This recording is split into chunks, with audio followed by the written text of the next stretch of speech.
Students, today we are going to start the next topic, that is the locomotion in fish, how the fish movement is possible.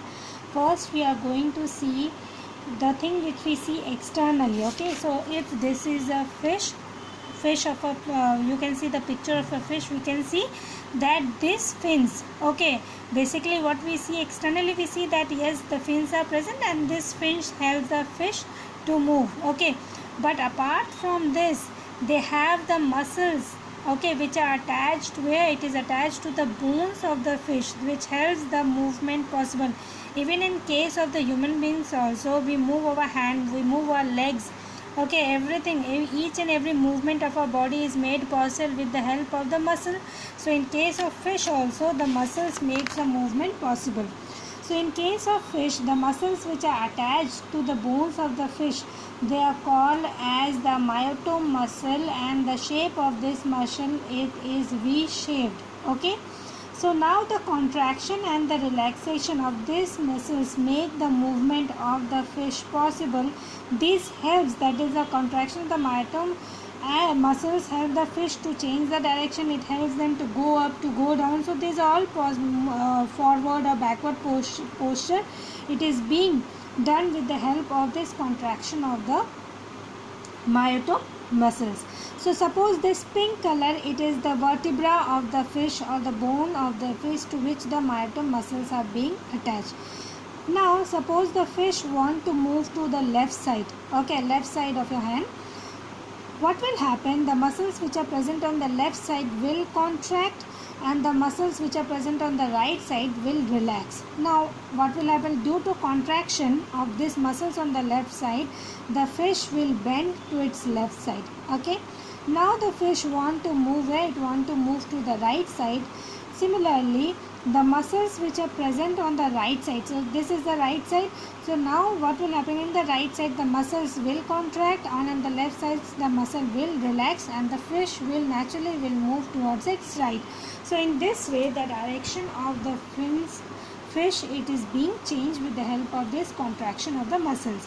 So we know that the muscles are playing a very important role. Apart from the muscles, there are fins, okay, present on the body of the fish, which helps in the movement of the fish. So what are the fins? These are the membranous, okay, we can say this is the extension of the membranous body, okay, or it is an extension of the membrane supported by the fin rays. So what are these? These are the extension. Fins are basically attached to the body, and these are the extension of this membranous outgrowth, and they are supported by the fin rays. And they are 7 in number. So how many numbers of fins are present? It contains of 7 fins. So how many paired? It is written here, 2 paired and 3 unpaired. Let us see first the paired fins. Pectoral fins. Pectoral fins are present just below the operculum, and they are 2 in number. Okay, again I am saying pectoral fins are present just below the operculum, and they are 2 in number. And below the pectoral fin you have the pelvic fin, and they are also 2 in number. So 2 here and 2 here. Okay, now we are going to see the unpaired fin. So what is the unpaired fin? The caudal or the tail fin. So this is the caudal or the tail fin, and it is 1 in number, located at the end of the tail. And then you have the anal fin. This is the anal fin present near the anus.